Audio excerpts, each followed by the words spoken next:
नमस्कार दोस्तों। आज मैं आपसे बात करूंगा विजडम टूथ एक्सट्रैक्शन के बारे में, जिसे कि हम अक्कल दाढ़ भी अक्सर बोलते हैं और डेंटल टर्म्स में ये थर्ड मोलर होता है। विजडम टूथ निकालने की जब बात आती है तो सबसे पहले लोगों के दिमाग में ये थॉट आता है कि ये इतना कॉस्टली क्यों है और क्या इसकी कॉस्ट होनी चाहिए, इसकी ज़रूरत क्या है और क्या क्या इसके कॉम्प्लिकेशंस हो सकते हैं और किस डॉक्टर के पास हमें जाना चाहिए इसके एक्सट्रैक्शंस के लिए।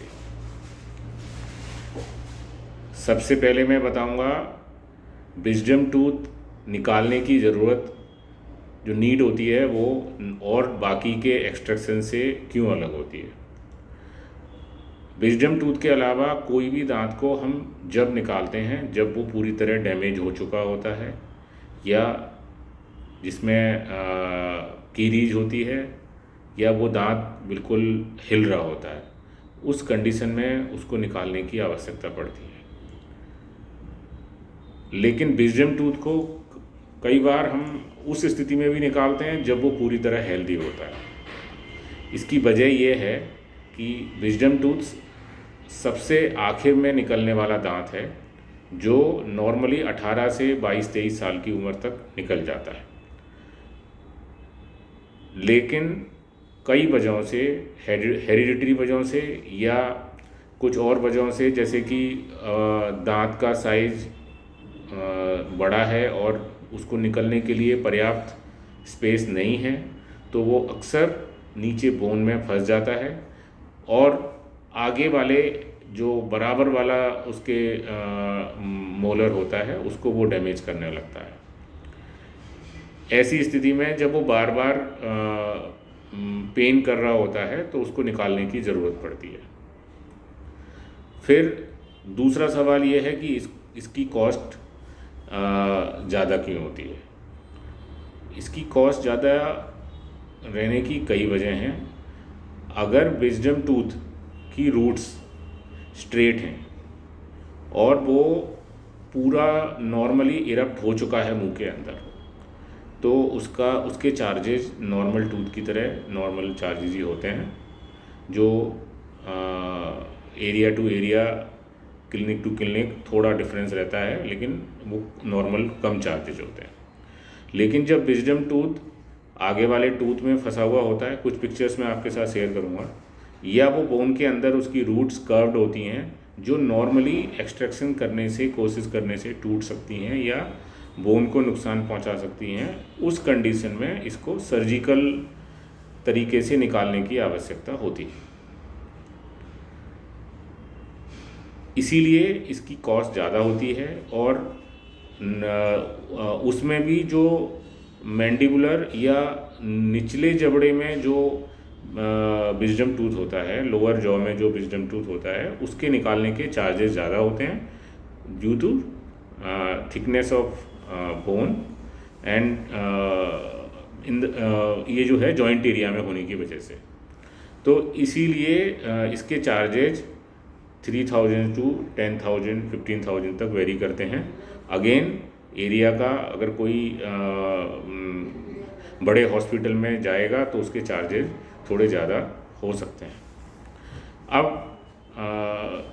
एक इसके पीछे एक और रीज़न है कि डॉक्टर्स किस डॉक्टर के पास आपको जाना चाहिए, तो आपको जाना चाहिए या तो मैक्सिलोफेशियल सर्जन के पास या डॉक्टर जो कि डेंटिस्ट, जो कि काफ़ी दिन से काफ़ी एक्सपीरियंस्ड हैं विजडम टूथ निकालने के लिए, उनके पास जाना चाहिए इसके एक्सट्रैक्शंस के लिए। क्योंकि एक एक्सपीरियंस डॉक्टर ही जब विजडम टूथ का एक्सट्रैक्शन करेगा मिनिमम ट्रॉमा और मिनिमम लेसरेशन के साथ, तो उसकी हीलिंग टाइम जो होगा वो उतना ही कम होगा और उसमें आपको ज़्यादा दिक्कत नहीं आएगी। इसमें समय जो है कुछ मिनट से घंटे भर तक का भी समय लग सकता है, depending upon the type of इम्पेक्शन।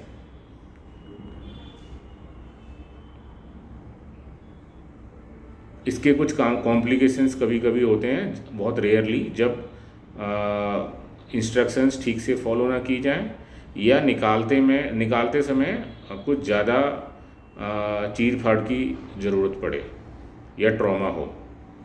तो उस समय सबसे कॉमनेस्ट जो कॉम्प्लिकेशन है वो है dry socket. Dry socket means दांत निकालने के बाद भी उस जगह को कंटिन्यूसली पेन बना रहता है बहुत ज़्यादा, और वो जो उसके लिए हमें तुरंत डॉक्टर को दिखाना चाहिए और वो उसको प्रॉपर क्लीन करके उसकी प्रॉपर जो वुंड को क्लोज करके कुछ दवाइयाँ ऐड करेंगे तो आपका वो ठीक हो जाएगा। एक दूसरा कॉमन साइड इफ़ेक्ट है ट्रिस्मस, क्योंकि मैंने पहले बताया कि ये जॉइंट एरिया में होता है, तो उस एरिया में जब भी कोई मसल में पेन होता है तो पेशेंट को मुंह खोलने में दिक्कत होती है, जिसको हम ट्रिस्मस कहते हैं। तो ये समस्या कुछ दिन में लगभग 10 हफ्ते से 10 दिन में ये अपने आप ठीक हो जाती है, और उसके लिए डॉक्टर से अगर ज़्यादा तकलीफ हो तो डॉक्टर से संपर्क कर सकते हैं।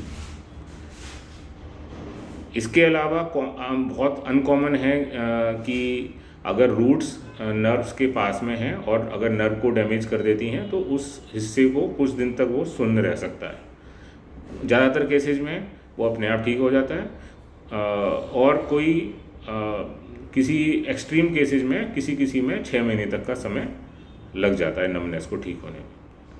बस आज के लिए मैं इतनी जानकारी देना चाहूँगा। Thank you so much.